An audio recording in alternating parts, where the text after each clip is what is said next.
ஓம் தத்புருஷாய வித்மஹே மகாதேவாய தீமஹி தன்னோ ருத்தர் பிரச்சோதயாத். ஓம் காளியேஷ வித்மஹே சம்சன் வாசினஜ தீமஹி தன்னோ காளி பிரச்சோதயாத். ஓம் நாராயணாய வித்மஹே வாசுதேவாய தீமஹி தன்னோ விஷ்ணு பிரச்சோதயாத்.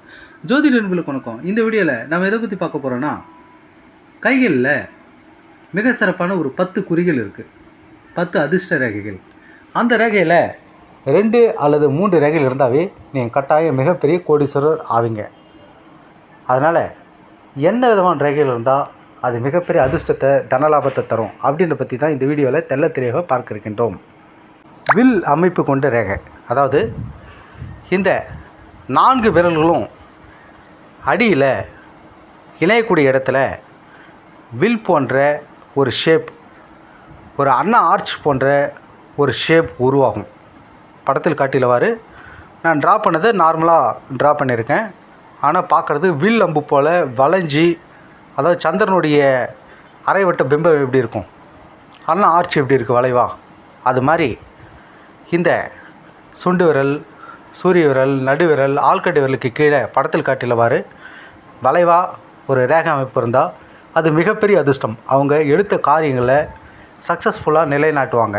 ஒரு மிகப்பெரிய கோல் வச்சு, நான் ஒரு பெரிய சினிமா நடிகராகணும், பெரிய எம்எல்ஏ ஆகணும், பெரிய எம்பி ஆகணும், பெரிய அமைச்சராகணும், ஒரு மிகப்பெரிய கூட்டத்துக்கு தலைவராகணும், மிகப்பெரிய ஜாதி சங்க தலைவராகணும், தன்னுடைய பின்னாடி லட்சக்கணக்கான பேரை கூட்டணும், மிகப்பெரிய தொழிலதிபர் ஆகணும் அப்படின்னு ஏதோ ஒரு லட்சியத்தை, ஒரு ஆம்பிஷன், ஒரு குறிக்கோளை வச்சு அதில் 100% ஜெயிப்பாங்க. ஸோ இது மாதிரி ரேகை இருந்தால் டெஃபினட்டாக அவங்க மிகப்பெரிய கோடீஸ்வரராக இருப்பாங்க. பல பேர்களுக்கு உதவி செய்யக்கூடிய, பல பேருக்கு சம்பளம் தரக்கூடிய மிகப்பெரிய முதலாளியாக இருப்பாங்க. ஸோ இது மாதிரி ரேகை இருந்தால் அது முதல் தரமான ராஜயோகம் அப்படின்னு நீங்கள் புரிஞ்சுக்கோங்க. கட்டை விரலில் கண் போன்ற சிம்பிள் இருந்தால் அது ஞானக்கண் ரேகை. அவங்களுக்கு உலக ஞானம் சரியாக இருக்கும், சிறந்த கம்யூனிகேஷன் ஸ்கில் இருக்கும், சிறந்த பேச்சாற்றல், அறிவாற்றல், தன்னுடைய புத்திசாலித்தனத்தையே மூலாதாரமாக வச்சு ஒரு மிகப்பெரிய சாம்ராஜ்யத்தை ஏற்படுத்துவாங்க. இப்போ நீங்கள் பார்த்தீங்கன்னா, ஃப்ராங்காக சொல்ல போனால் இப்போ கலைஞர்லாம் இருக்கார், அவருடைய பேக்ரவுண்டில் ஒன்றுமே இல்லை.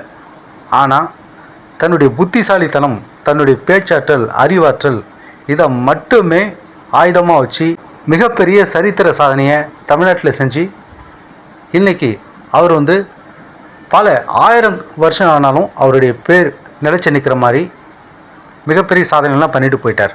எதுக்கு நான் இதெல்லாம் சொல்ல வரேன்னா, இந்த கட்டைவரில் கண் போன்ற சிம்பிள் இருந்தால் அவங்க மிக சிறந்த அறிவு ஜீவியாக இருப்பாங்க, புத்திசாலியாக இருப்பாங்க. தன்னுடைய புத்திசாலித்தனத்தை மூலாதாரமாக பயன்படுத்தி மிகப்பெரிய அளவில் உயர்வாங்க, மற்றவங்களுக்கு தொண்டாற்றுவாங்க.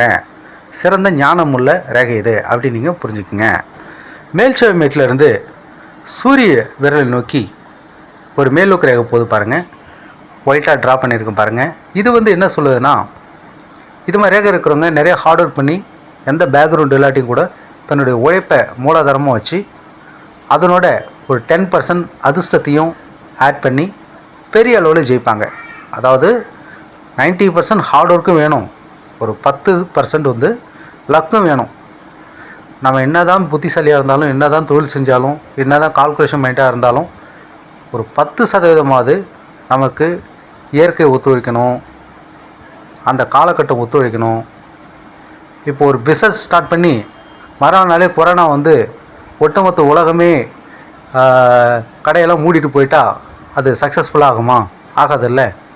ஸோ நம்ம என்ன தான் புத்திசாலியாக இருந்தாலும், நம்ம என்ன திறமைசாலியாக இருந்தாலும், ஹார்ட் ஒர்க் பண்ணாலும் நமக்கு அடுத்து இருக்கிற அந்த சூழ்நிலைகள், அங்கே அமையக்கூடிய வாய்ப்புகள் நமக்கு சப்போர்ட்டிவாக இருக்கணும். சில டைம்லாம் சினிமா வேடிக்கை பார்க்க போனவங்கலாம் பெரிய பெரிய ஸ்டாரானதெல்லாம் வரலாறு. இப்போ நடிகர் செந்தில் சும்மா வேடிக்கை தான் பார்க்க போயிருக்காரு, ஹோட்டல் வேலை பார்த்துட்டு.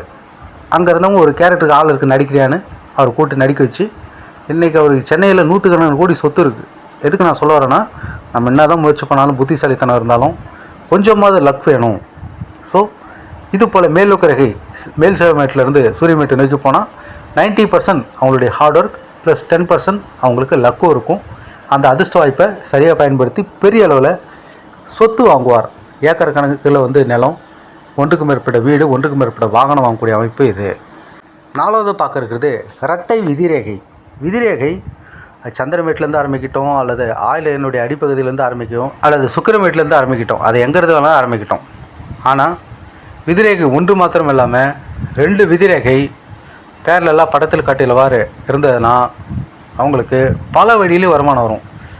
2 ரேகை தானே இருக்குது, அதனால் 2 வழியிலும் தான் வருமானம் வரும் அப்படி கிடையாது. 2 அல்லது 2க்கும் மேற்பட்ட, இதுக்கு வந்து ஒரு வார்த்தை சொல்லுவாங்க, பல அப்படின்வாங்க. 1நோ 2நோ சொல்லாமல் பல அப்படின்னா 2ம் பல தான், 3ம் பல தான், 4ம் பல தான். அது மாதிரி 1க்கும் மேற்பட்ட விதிரேகை இருந்தால் அது பல தொழில் அமைப்பு. அது 2ஆக இருக்கலாம், 3ஆக இருக்கலாம், 4ஆக இருக்கலாம். அது எந்த அளவுக்கு உடைபடாமல் ஸ்ட்ராங்காக இருக்குது அப்படின்றத வச்சு அதை சொல்லலாம். ஸோ ரெட்டை விதிரேகை இருந்தால் அது பல விதமான அதிர்ஷ்டத்தை தரும் அப்படின்னு சொன்னால் அது மிக ஆகாது. 5வது நம்ம பார்க்க இருக்கிறது ஆயில் ரேகை அடிப்பகுதியில் சுக்கிரமேட்டில் பிறை போன்ற அல்லது 2 பிறை சேர்ந்து ஃபிஷ் போன்ற ஒரு வடிவம் இருந்ததுன்னா திடீர் அதிர்ஷ்டத்தை தரும். Race, lottery, share market, jackpot யோகத்தை தரும். ஒரு இடத்து மேலேயோ ஒரு ஷேர் மேலேயோ ஒரு பொருள் மேலேயோ இன்வெஸ்ட்மெண்ட் பண்ணி அது மிகப்பெரிய அளவில் பூமப் ஆகக்கூடிய ஒரு அமைப்பு இது. இன்வெஸ்ட்மெண்ட் அப்படின்னா நிலத்து மேலே மாத்திரமில்ல. இப்போது சென்னை கிங்ஸ் அப்படின்னு ஒரு கிரிக்கெட் அணி ஆரம்பிக்கும் போது சார் சொல்லியிருக்காரு ரஜினி சார்ட்ட, சில லட்சம் தான் வைக்குது, அதை எடுத்து வாங்கி போடுப்பா, பெரிய அளவு லாபம் தரணும். ரஜினி சார் என்ன நினச்சிட்டாரா, இல்லைங்க எனக்கு எல்லாம் ஆர்வம் இல்லைங்க, கிரிக்கெட்லாம் இப்போ யாருங்க பார்க்க போகிறா அப்படின்னு சொல்லிட்டு விட்டாராம். கடைசியில் இன்றைக்கி அது பல ஆயிரக்கணக்கான கோடி பெருமானம் உள்ளது. ஆயிரக்கணக்கான சும்மா ஒன்றும் கிடையாது. ரஜினி சார் தன்னுடைய வாழ்நாளில் எவ்வளோ சேர்த்தாரோ அதை விட 10 மடங்கு அதிகப்படியான வேல்யூபிளானது தான் அந்த சென்னை சூப்பர் கிங்ஸ் அணி. கிட்டத்தட்ட 30,000 கோடிக்கு மேலே அதனுடைய வேல்யூ இன்றைக்கி. ரஜினி சாருடைய மொத்த சொத்து மதிப்பு 3,500லேருந்து 4,000 கோடி தான். ஸோ ரஜினி சார் ரொம்ப ஃபீல் பண்ணார், நான் அதை மிஸ் பண்ணது எனக்கு பெரிய லாஸ் தான். ஸோ சார் வந்து ஒரு பெரிய ஞானி அப்படின்னு சொல்லியிருந்தார். எதுக்கு சொல்கிறேன்னா, நம்ம ஒரு பொருள் மேலே இன்வெஸ்ட்மெண்ட் பண்ணியிருந்தா அந்த இன்வெஸ்ட்மெண்ட் பெரிய அளவு பூமப் ஆகணும், லாபமாகணும் அப்படின்னா ஆயில் ரேகை அடியில் இது போல் இன்வெஸ்ட்மெண்ட் லைன் அல்லது ஃபிஷ் சிம்பல், பிறை போன்ற வடிவம், இது மாதிரி ரேகை இருந்தால் ரொம்ப ரொம்ப அதிர்ஷ்டமாக கருதப்படுது. இது மாதிரி ரேகை இருந்தால் டெஃபினட்டாக நீங்கள் மல்டி மில்லியனர் ஆவீங்க, பல தொழில் செய்வீங்க அப்படின்னு சொன்னால் அது மிக ஆகாது. அதே போல் கேது மேட்டில் படத்தில் காட்டியவாறு ஃபிஷ் சிம்பல் இருந்ததுன்னா அது ஓவர் நைட்டில் கோடீஸ்வரக்கூடிய யோகம். குறிப்பாக எப்படின்னா, அடுத்தவங்களுக்கு செல்ல வேண்டிய ஆர்டர் இவங்களுக்கு வந்துடும்.